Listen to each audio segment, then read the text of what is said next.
Ikaw ay mahirap hindi dahil sa gobyerno, sa iyong pamilya, o sa krisis. Mahirap ka dahil hindi mo pa natutuklasan kung sino ka talaga. At ang pinaka-nakakalungkot dito, akala mo alam mo na. Sinasabi mo, alam ko ang pangalan ko, kung saan ako nakatira, ang edad ko eh. Pero wala sa mga iyon ang ikaw. Mga etiketa lang iyon. Hindi mo alam kung sino ka, at kaya naman ang pera ay dumadaan sa'yo tulad ng tubig na dumadaloy sa mga daliri mo. Ang karamihan sa mga tao ay nabubuhay sa isang kasinungalingan. At ang pinakamapanganib na bahagi nito ay hindi nila namamalayan. Napag-isipan mo na ba kung sino ka talaga? Hindi ang sinabi sa iyo kung sino ka, hindi ang nakasaad sa iyong dokumento, o kung ano ang nakikita ng iba mula sa labas kundi kung sino ka sa tunay na buhay. Kapag tinanong ako ng isang tao, sino ka? Karaniwan, sasagot ang tao ng pangalan, trabaho, marahil pati edad at kung saan nakatira. Pero iyon ay ibabaw lamang. Hindi iyon ikaw. Ang pangalan mo, halimbawa, ay ibinigay ng mga magulang mo. Isa itong kasunduan sa lipunan. Ang trabaho mo ay pinili, kadalasan dahil sa impluwensya ng paligid o dahil sa pangangailangan. At ang iyong pisikal na itsura. Ang iyong katawan. Nagbabago ito palagi. Tandaan mo ang isang larawan mula ilang taon na ang nakalilipas. Hindi ikaw yon. Tinuruan tayong maniwala na tayo ang pakete na makikita mula sa labas. Pero ang totoo, ikaw ay higit pa kaysa sa mga ito. Ikaw ay isang espiritual na nilalang na nakakaranas ng pagiging tao. Mayroon kang napaka-powerful na isip. At naninirahan ka sa isang pisikal na katawan. Ngunit dahil hindi natin alam kung sino tayo, nananatili tayo sa nakikita. At pinapayagan natin ang panlabas na mundo na magkontrol sa ating nararamdaman, iniisip, at pinaniniwalaan na posible. Kaya't maraming tao ang patuloy na mahirap. Hindi sila financially broke dahil kulang sila sa kakayahan. Mahirap sila dahil disconnected sila sa kanilang tunay na pagkakakilanlan. Tignan mo, nang magsimula ako sa aking paglalakbay, wala akong kaalam-alam tungkol dito. Naniniwala rin ako na ang mga problema ko ay nasa labas, ang trabaho na hindi maganda ang sahod, ang sistema, ang kakulangan ng oportunidad. Hanggang isang araw, tinitigan ako ng isang lalaki, si Ray Stanford, at sinabi niya, kung hindi mo gusto ang iyong mga resulta, Bob, magbago ka. Iyong mga resulta ay ikaw. Doon ko nakuha ang susi. Na-realize ko na ang nakikita ko sa aking bank account ay isang refleksyon lamang ng kung ano ang nasa loob ko. Ang aking isipan ay nagpo-project ng kakulangan. Ang karamihan sa mga tao ay naroroon na. Naniniwala silang biktima sila ng mga pagkakataon na ang pera ay para sa iba, na ipinanganak sila para maghirap at hindi para magtagumpay. Ilang beses mo nang narinig o nasabi mo, ang mga katagang, hindi lahat ng bagay ay tungkol sa pera, hindi ito para sa akin, wala sa aming pamilya ang yumaman. Ang mga pahayag na ito ay tila walang masama, ngunit nagsisilbing nagtatayo ng isang di nakikitang piitan. At bawat ulit na inuulit mo ito, pinapalakas mo ang mga rehas na naglalagay sa iyo sa limitasyon. Parang isang sistema na nagpapatakbo ng otomatiko. Gusto mong magkaroon ng pera, ngunit sabay naman ang pagdadala ng isang mental na programa na nagsasabi na hindi mo ito kayang makuha. At ang pinakamasama, hindi mo pa ito kayang baguhin. Ang programang ito ay hindi nga sa'yo. Inilagay ito ng ibang tao, kadalasan ay may mabubuting layunin, ngunit hindi nila rin alam kung sino sila. Mga magulang, guro, kapitbahay, katrabaho. Sila ay nakulong at itinuro nila sa'yo kung paano manatiling nakalok din, pero kailangan kong sabihin sa'yo ang isang bagay na marahil hindi pa sinabi sa'yo ng malinaw, maaari kang makalabas dito. Maaari mong muling isulat ang iyong pagkakakilanlan. Magsimula ka sa pagmamasid sa iyong sarili. Sa mga susunod na araw, magbigay pansin ka sa bawat kaisipan na dumaan sa iyong isipan tungkol sa pera. Isulat mo ito. Tuwing magsasabi ang iyong isipan ng ito ay mahirap, hindi ko kaya, hindi ko alam kung paano, huminto ka. Putulin mo ang cycle na ito.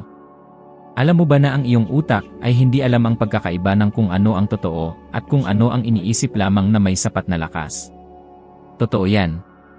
Kung malinaw mong may isip na ikaw ay isang masaganang tao, magsisimulang tumugon ang iyong katawan, magkakaroon ng pagkakahanay ang iyong emosyon, at magbabago ang iyong panginginig. At kapag nagbago ang iyong panginginig, magbabago rin ang mga bagay na iyong naakit. Nakita ko na itong mangyari ng libu-libong beses. Mga kalalakihan at kababaihan na karaniwan lang, nalubog sa utang at nawalan ng pag-asa, ay nagsimulang baguhin ang paraan ng kanilang pag-isip tungkol sa kanilang sarili. At nagsimula nang magbago ang lahat. Isang beses, may isang babae na lumapit sa akin sa isa sa aking mga seminar. Isa siyang single na ina, may 3 anak, at nabubuhay ng pinakamababang antas. Sinabi niya sa akin, "Bob, naniniwala akong ipinanganak akong magdusa. Masakit iyon para sa akin." Pero tumingin ako sa mga mata niya at sinabi ko, "Hindi, ipinanganak kang mayaman. Nakalimutan mo lang iyon."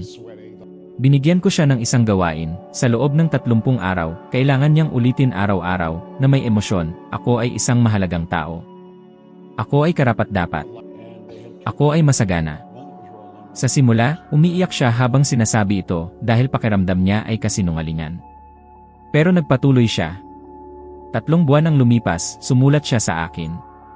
Nagbukas siya ng maliit na negosyo ng mga homemade na candy, kumikita ng higit pa kaysa sa dati niyang trabaho, at ang pinakamahalaga, nahanap niya muli ang kislap sa kanyang mga mata. Naalala niya kung sino siya. At ngayon, itatanong ko sa iyo, ilang pagkakataon na ang dumaan sa harap mo at hindi mo nakita dahil iniisip mong hindi ka karapat-dapat? Ilang pinto na ang bukas at hindi ka pumasok dahil iniisip mong hindi ka magaling o karapat-dapat? Akala mo ba talaga ipinanganak ka lang para magbayad ng mga bills at mamatay? O marahil, sa kaloob-looban mo, may isang bagay na nagsisigaw sa iyong loob na humihingi ng higit pa? Huwag mong hintayin na sabihin sa iyo ng mundo kung sino ka. Kailangan mong magdesisyon tungkol dito. At kapag nagdesisyon ka, lahat ay magbabago. Ang pera, ang kasaganaan, hindi ito nasa labas. Nasa loob ito. Nasa kung sino ang pipiliin mong maging. Kaya, ang tanong na naiwan ay, patuloy ka bang mabubuhay ayon sa itinuturo sa iyo ng iba tungkol sa kung sino ka o magsisimula ka ng mabuhay ayon sa kung sino ka talaga? Hindi ka kailanman kikita ng higit pa sa kung anong pinaniniwalaan mong nararapat para sa iyo. At marahil ito ang pinakamahirap na katotohanan na kailangang tanggapin. Dahil sa kaloob-looban natin, palagi nating iniisip na nais natin ng higit, na handa na tayo para sa higit pa, na naghahanap tayo ng higit pa, pero ang imahe na tinataglay natin sa ating loob ay eksaktong nagsasabi ng kabaligtaran. At ang nasa loob ay palaging mananaig sa nasa labas. Nakakita na ako ng mga matatalino at masisipag na tao, na may walang kapantay na etika, na gumagawa ng lahat ng tama, at kahit na ganun, patuloy silang naghihirap. At bakit? Dahil sa kaloob-looban nila, nakikita pa rin nila ang kanilang sarili bilang mahirap. Pakiramdam nila ay maliit sila, hindi nakikita, at hindi kayang magtagumpay. Parang subukang punuin ang isang baso na may butas sa ilalim. Pwedeng pumasok ang pera, pero hindi ito magtatagal. Dahil ang kanilang sariling imahe ay nagsasabing, hindi ka nararapat dito. Ang sariling imahe ay parang isang panloob na termostato. Hindi mahalaga kung gaano mo pagsikapan na magtagumpay, palagi ka nitong ibabalik sa tinuturing mong normal na antas.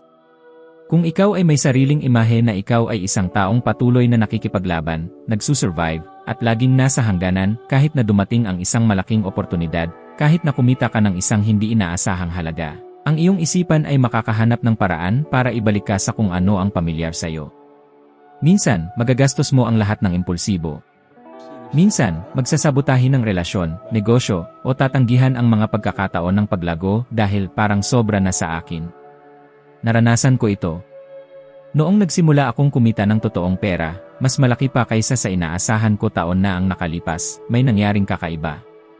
Hindi ako komportable. Parang tinatraidor ko ang dating pagkatao ko. Nakaramdam ako ng pagkakasala, kahihiyan, at hindi komportable. At nagsimula akong gumawa ng mga maling desisyon, gumastos ng higit pa sa dapat, at pumasok sa mga hindi kailangang utang. Alam mo ba kung bakit? Dahil ang aking sariling imahe ay nanatiling ang imahe ng isang taong lugmok. At habang hindi ko binago ito, wala talagang nagbago. Ang pera ay pinalakas lamang ang kalat na nasa loob ko. Nang mag-aral ako ng trabaho ng E.A. Maxwell Maltz, isang siruhano plastic, doon ko natutunan ang tungkol dito. Napansin niya na kapag nire-repair ang mukha ng kanyang mga pasyente, may mga pagkakataong nagkakaroon ng malalim na pagbabago sa kanilang kaisipan. Ang mga taong mahiyain ay nagiging palabiro. Ang iba naman, kahit matagumpay ang operasyon, patuloy na nararamdaman na pangit sila. Bakit? Dahil ang panlabas na anyo ay hindi nagbago sa panloob nilang imahe. Tinawag niya ito na self-image o imahe ng sarili, ang pinakamakapangyarihang konsepto na maaari mong matutunan kung nais mong magtagumpay. Ang self-image ay ang mental na larawan na ginagawa mo ng iyong sarili. At ito ang namumuno sa iyong buhay. Hindi ka kikilos ng labag sa imahen na mayroon ka ng iyong sarili. At kung kikilos ka man, hindi ito magtatagal. May halimbawa ka ba? Isipin mo ang isang tao na nagpasya na magtayo ng negosyo. Mayroon siyang lahat ng mga kasangkapan, nag-aral siya, nagplano, alam niya kung anong gagawin. Ngunit sa kaloob-looban tinitingnan pa rin niya ang kanyang sarili bilang isang taong palaging nabibigo. Ang imaheng ito ay magdudulot ng kawalan ng tiwala, takot, at pagkakapigil. At kahit subukan niyang magpatuloy, makakakita siya ng paraan upang umatras, sirain, o ipagpaliban. Hindi dahil hindi niya kaya, kundi dahil hindi niya nakikita ang kanyang sarili na magtatagumpay dito. Naranasan mo na ba ito? Naranasan mo bang tanggihan ang isang napakagandang alok dahil naramdaman mong hindi para sa'yo? Naranasan mo bang paliitin ang iyong mga pangarap dahil akala mo'y labis na ang hinihingi mo? Iyan ang self-image na humihila sa iyo pabalik. Ngunit narito ang magandang balita, ang self-image ay hindi kapalaran. Ito ay isang habit. At maaari itong muling iprograma. Mag-umpisa ka sa isang simpleng ehersisyo. Umupo, huminga ng malalim at isiping mabuti kung ano ang magiging buhay mo kung ikaw ay naging tao na nais mong maging. Paano ka magbibihis? Sino ang iyong makakasama? Ano ang iyong sasabihin? Ano ang mararamdaman mo kapag binuksan mo ang iyong bank app at nakita ang palaging positibong balanse? Isipin mo ito hanggang sa maging pamilyar. Pagkatapos, isulat ito. Isulat mo ito na parang nangyayari na. Gamitin ang pangungusap, ako'y sobrang saya at nagpapasalamat ngayon dahil at tapusin ito ng iyong makapangyarihang imahen. Pagkatapos, basahin ito. Araw-araw. Nang may emosyon. Mararamdaman mong kakaiba ito sa simula. Marahil ay magiging katawa-tawa pa. Ngunit magpatuloy ka lang. Ang paulit-ulit na paggawa ay nagtataguyod ng identidad. At ang identidad ay humuhubog sa mga resulta. Napanood ko ang pagbabagong ito sa aking mga mata sa libu-libong tao. Isang binata na nagtatrabaho bilang kahera sa isang supermarket, kumikita ng kaunti higit sa minimum wage, ay gumawa ng ehersisyong ito kasama ko sa loob ng 30 araw. Sa simula, natatawa siya sa sarili. Ngunit sa pangalawang buwan, nagsimula siyang mag-isip ng magtayo ng isang maliit na negosyo. Sa ikatlong buwan, nagsimula na siya.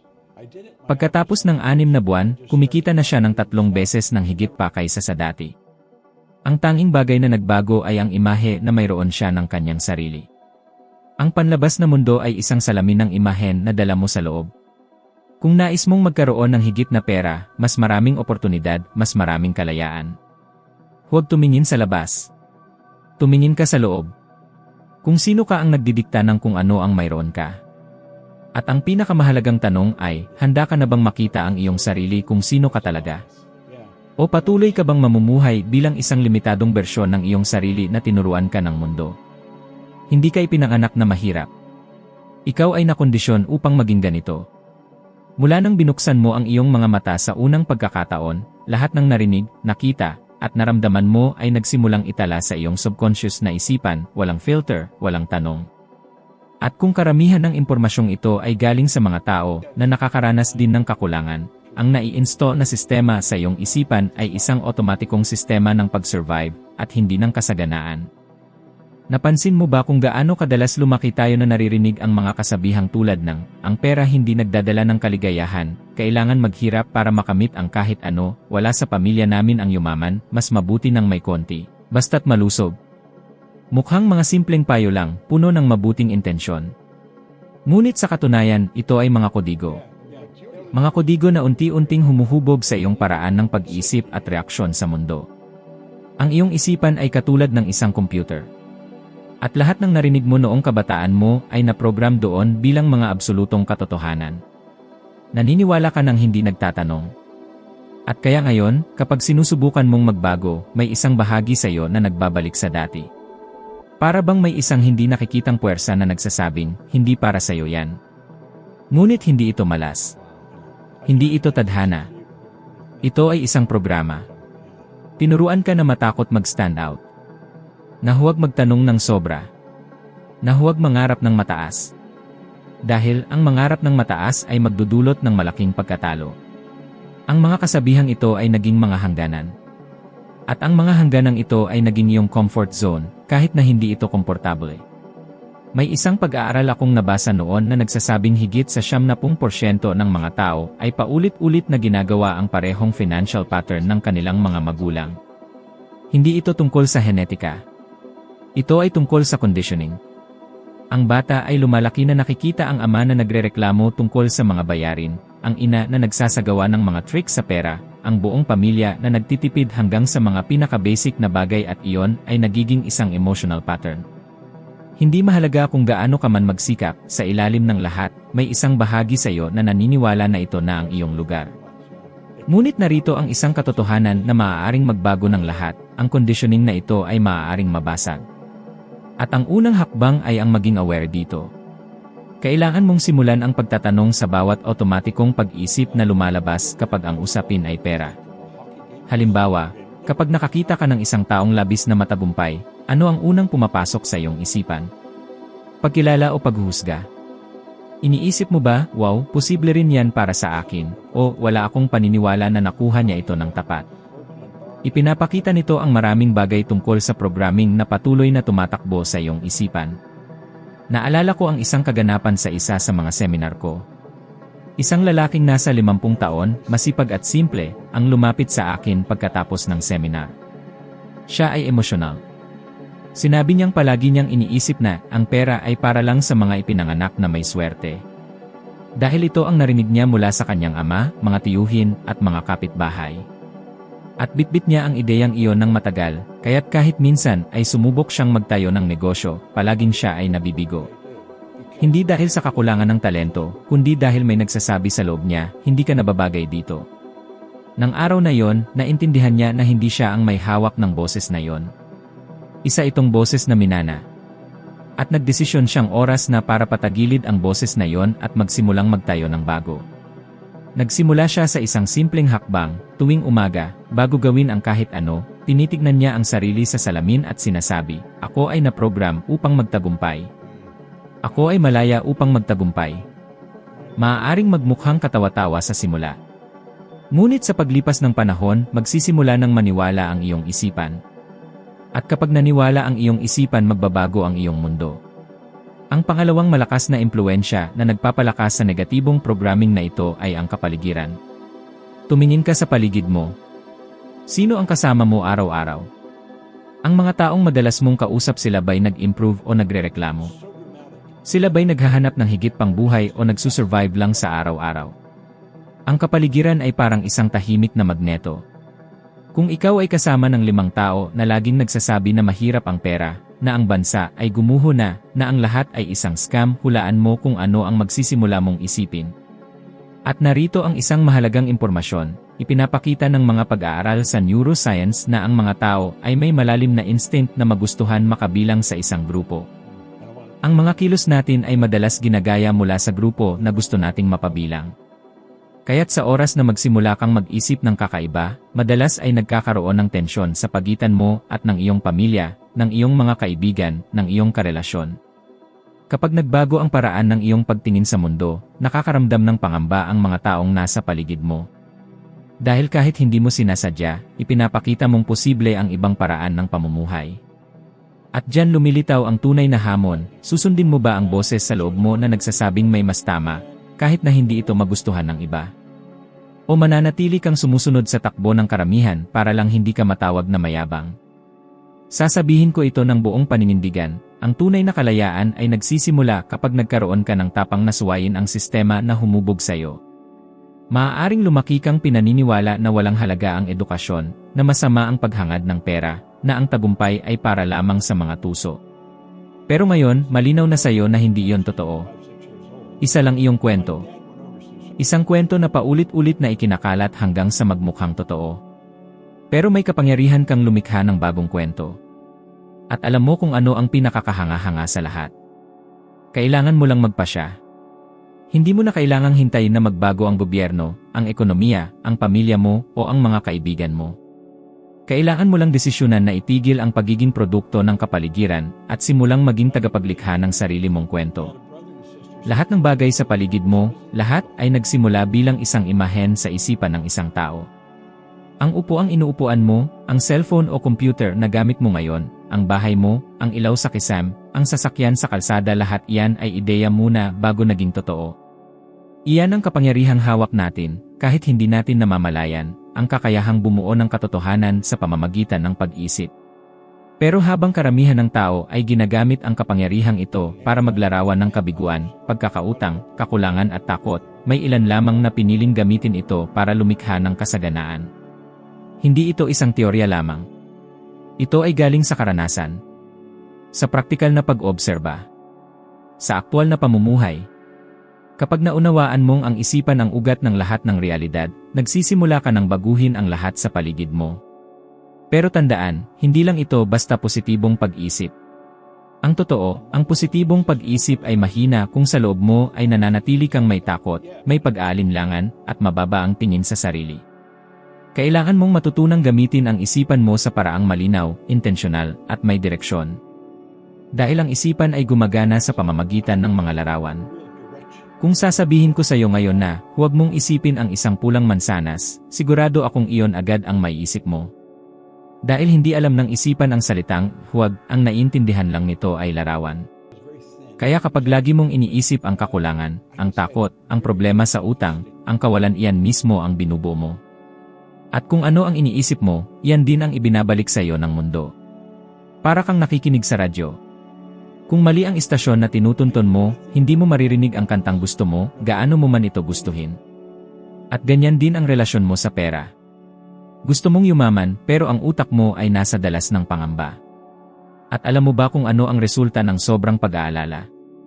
Para kang humihiling na magkatotoo ang pinakanatatakutan mo. Ngayon, kapag natutunan mong gumamit ng malikhaing pag-isip, sa halip na mag-react lang sa takbo ng buhay, doon mo talaga mababago ang lahat.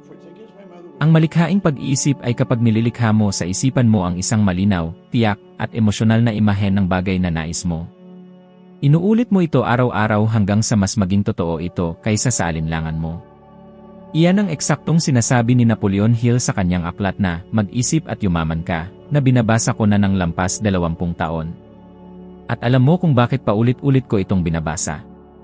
Dahil sa bawat antas ng paglago ko, may bagong kahulugan itong ibinubunyag. Isa sa mga pinakamakapangyarihang sinabi niya ay ito, anuman ang kayang likhain at paniwalaan ng isipan ng tao, kaya rin niyang makamit. Pero may isang mahalagang kondisyon, kailangan munang maniwala ang isipan. At dito maraming tao ang hindi makaalpas. Iniisip ng iba kung ano ang nais nilang makamtan, ngunit pagkatapos ay sinisira nila ito ng mga pag-isip na tulad ng, imposible ito para sa akin. Hindi ko alam kung paano. Paano kung hindi magtagumpay? Ang mga pag-isip na ito ay nagmumula sa iyong dating sarili. Mula sa mga kondisyong napag-usapan na natin. Mayroon kang dalawang pagpipilian, o patuloy mong pinapalakas ang bagong imahe araw-araw hanggang sa mapalitan nito ang luma. O ipagpapatuloy mong hayaang magtagumpay ang pagdududa sa bawat pagtatangka. Baka hindi mo alam kung paano makakamtan ang isang bagay, ngunit kung malinaw ka tungkol sa kung ano ang gusto mo, darating ang paraan.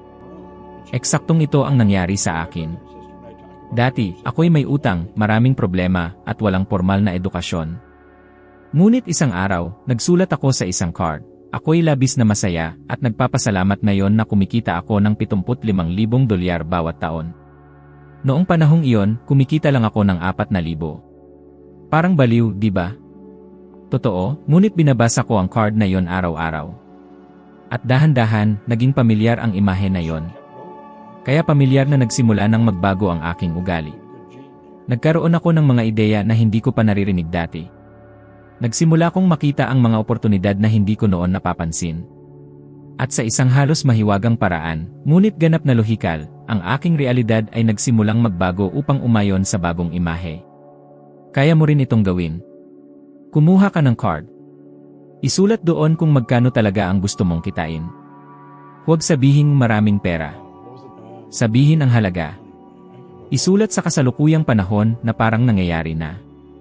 Ako'y labis na masaya at nagpapasalamat ngayon na natatanggap ko. At basahin ito araw-araw. Pagkagising mo bago umalis. Bago matulog. At tuwing bumangon ang pagdududa, basahin muli. Ang paulit-ulit na paggawa ay ang sikreto. Hindi mo nakuha ang lumang imahe ng walang dahilan.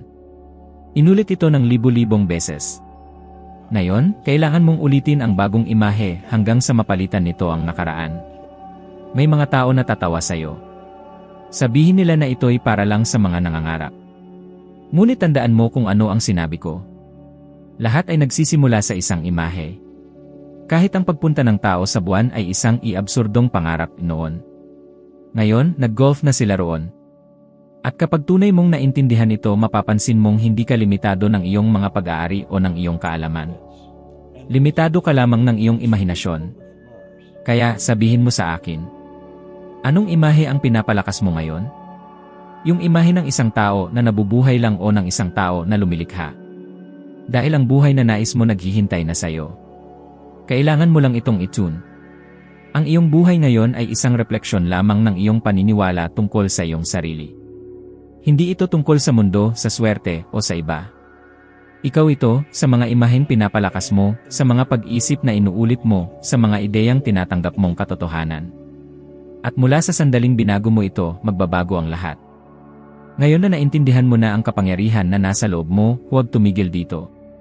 Ang susunod na video na makikita mo sa screen ay dadalhin ka pa sa mas malalim na paglalakbay. Tataas ka pa ng isang hakbang sa iyong ebolusyon ng karunungan at magiging 1% na mas mabuti kaysa sa iyong kasalukuyang sarili. At maniwala ka, ang 1% na iyon ang nag-iba sa isang ordinaryong buhay at isang pambihirang buhay. Maraming salamat sa pagiging kasama ko. Makikita kita sa susunod na video.